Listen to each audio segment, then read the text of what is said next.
creating a stable base within is vital, no matter at what cost, to establish the rule of law or dharma, that is Rama. Let's create Rama Rajya. Let's make it happen.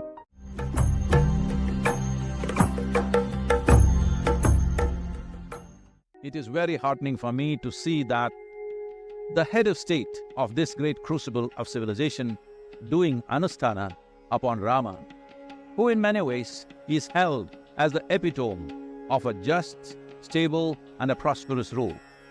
In this civilization that we refer to as Hindustan, we do not wait for divinity to descend, but nurture and cultivate that possibility within us.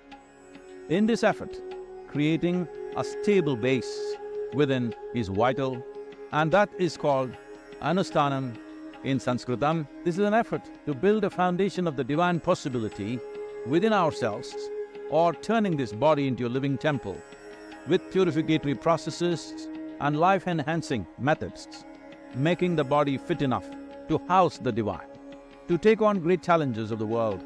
First thing to ensure is that you are not the problem. Anusthana is a powerful way that involves various methods as per the evolution of the individual, or for every type of human being, a specific anusthana can be worked out. It can be prescribed in terms of physical processes, breath-related, ritualistic, energetic, or very consciousness-oriented. Every human being needs to do or find a way of doing anusthana if wanting to live a life of impact and fulfillment. That means to store or sow the divine possibility into a deeper space of oneself, that the general rigor of life cannot deny or contaminate that possibility. The process of anusthana is not only relevant at the time of consecration, but can be done at any time as convenient for individual people.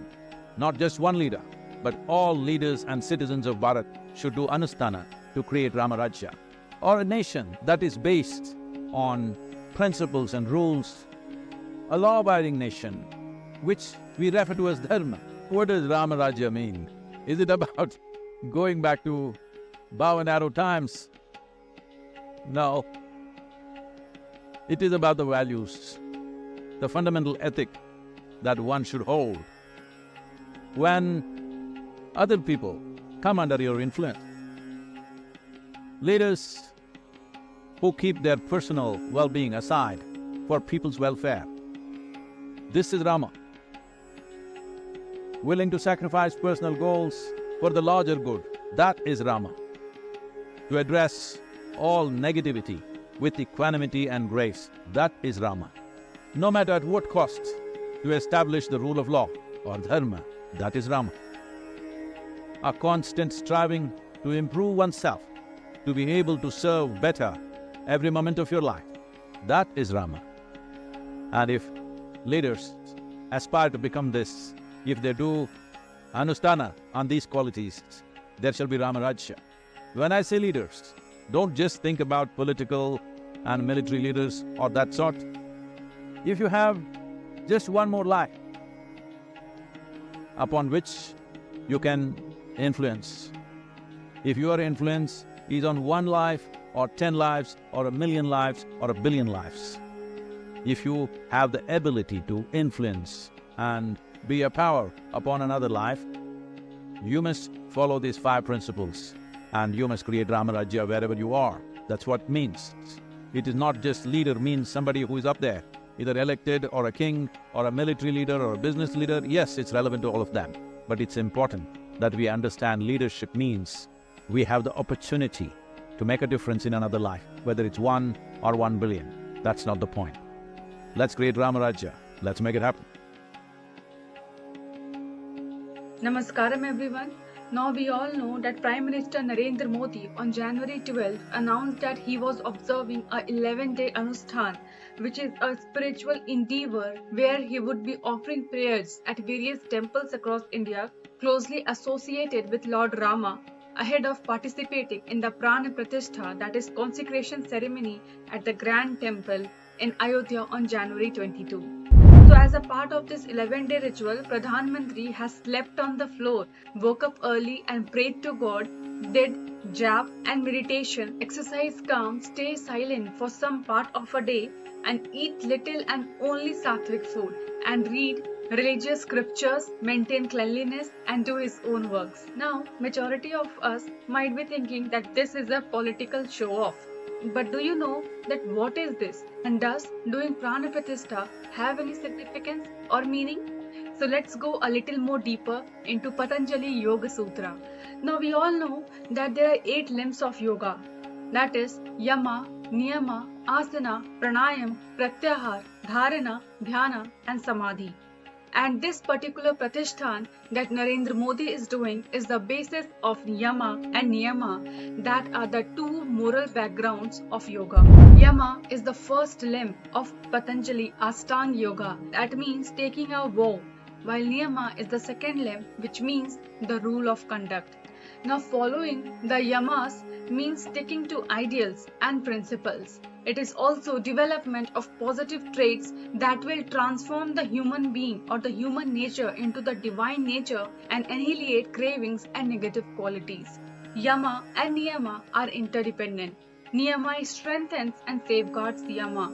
For example, if one is contented that he or she will not steal, or hurt others or tell lies, will find it easy to practice the non-covetousness.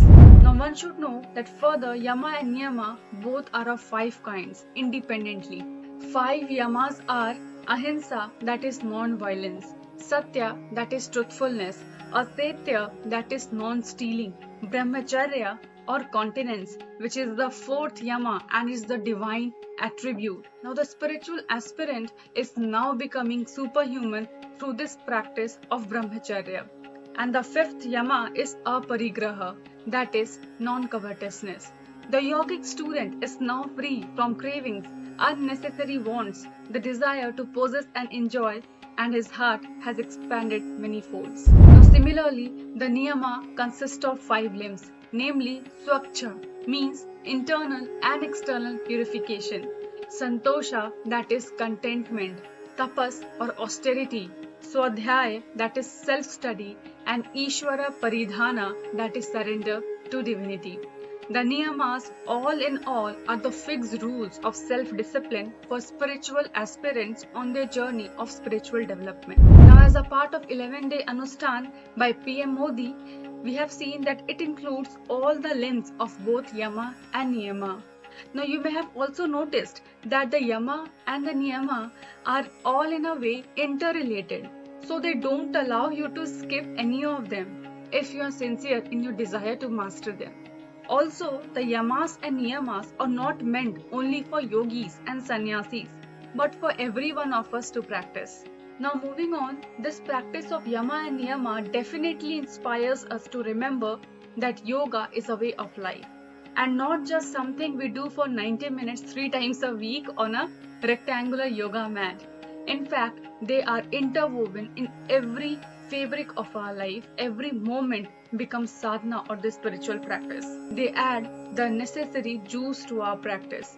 Without them, the rest of the 8 limbs may become empty, mechanical and boring techniques. So coming up to an end, human consciousness is just like a seed.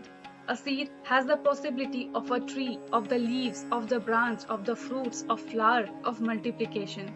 So also is the human mind. A seed needs the proper ground, proper conditions, sunlight, water, proper soil to sprout and blossom. Similarly, human consciousness and human mind. Either the seed can be dormant for years, keeping its possibility within itself, or it starts blossoming or sprouting. The ultimate purpose of practicing yama and niyama is to experience the real discipline and freedom of life. So now coming to an end, so let's practice some yama and niyama in our lives. It can be anything, any ritual, any habit that you want to change or something that you think should be more disciplined. And also, let's light some diyas today on Ram Lala's consecration ceremony. At last, hope you loved the video and found it meaningful about the significance of this anushthan. And if yes, do not forget to give it a like, share and subscribe. Up to next, stay safe, healthy, happy and Namaskaram, and also Jai Shri Ram.